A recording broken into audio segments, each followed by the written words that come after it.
First of all, starting off, where did your sort of love for football begin? Oh, I have to go all the way back now. My father used to play football and we used to go watch him as a family.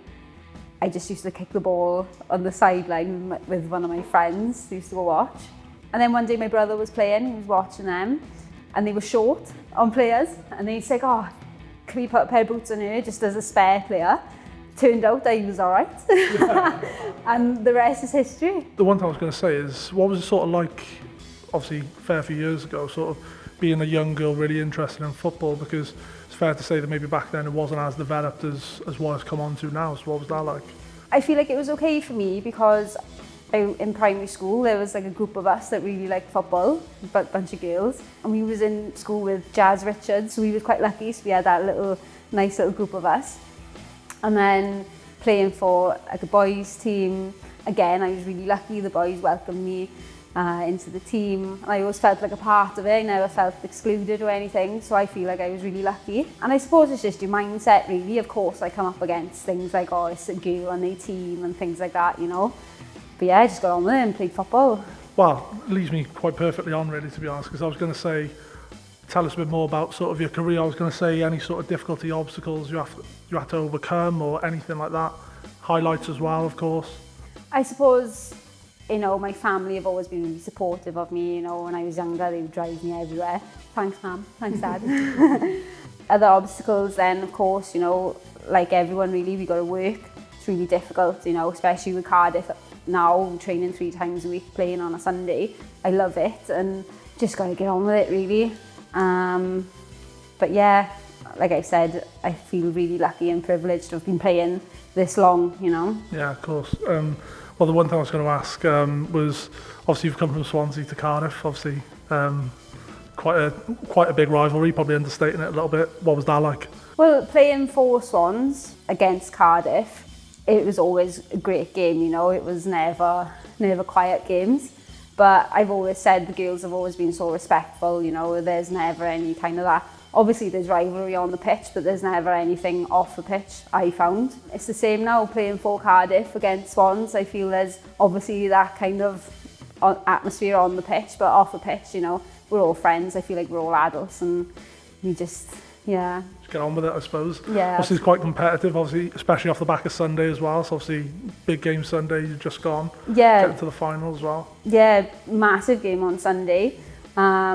Great to get the win. I feel like at one point it could have gone either way. That's football really, yeah, absolutely. Isn't it? What's it like playing at the Cardiff City Stadium? I was quite fortunate enough to come watch back in, was it end of Jan when you played Wrexham?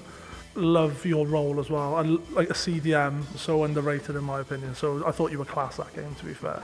But yeah, so what's it like playing at the stadium? The stadiums, you know, they are amazing experiences. You know, when the fans come to watch us, you know, I feel so privileged playing in front of fans. It's never happened before. You know, being an older player, it's just such an enjoyable experience. Talk about the holding midfield role. I feel like I've done that all my life.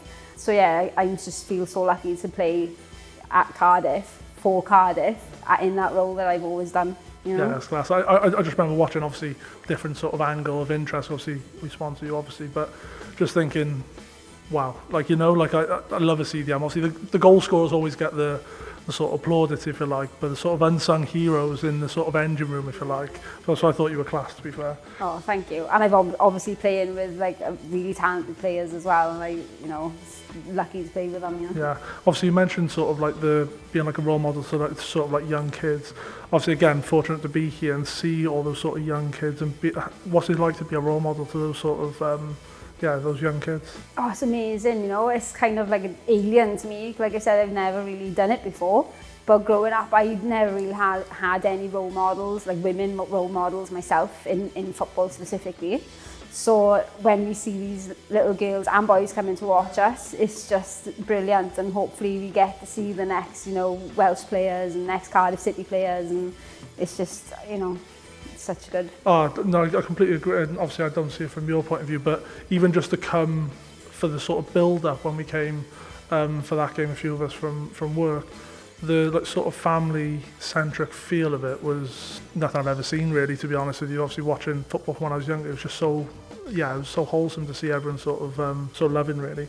So one question I was going to ask is, well, another question is, if you could speak to 13-year-old Kelly now, if she was here, what would you say to her?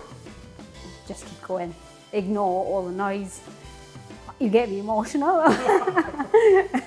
Yeah, just keep going. Ignore everyone's opinions. Oh God, you can't use this. I wasn't expecting this on a Tuesday. But yeah, just keep doing what you're doing. For any sort of young kids, young boys, young girls out there sort of that do see this, any advice for them, really? Just to get into where you're at? Yeah, well, just keep pushing, you know, always believe in yourself. Surround yourself with good people as well, I think, you know, and everything else will just fall into place for you. Yeah. I feel like that's what I've done, you know. Into phase 2 now, big goals coming up. Yes, so the way the format is of the league, you know, every game's a big game now. Obviously, we've got our goals to win all 3, you know, the League Cup, the Welsh Cup, and obviously the league. So yeah, we just keep continuing to work hard and keep a good mindset, you know. Wicked. Love that, Kel. Thank you so much. Thank you. Thank you for your time. Best of luck for the rest of the season and, yeah, and life in general. Perfect. Thank you so much.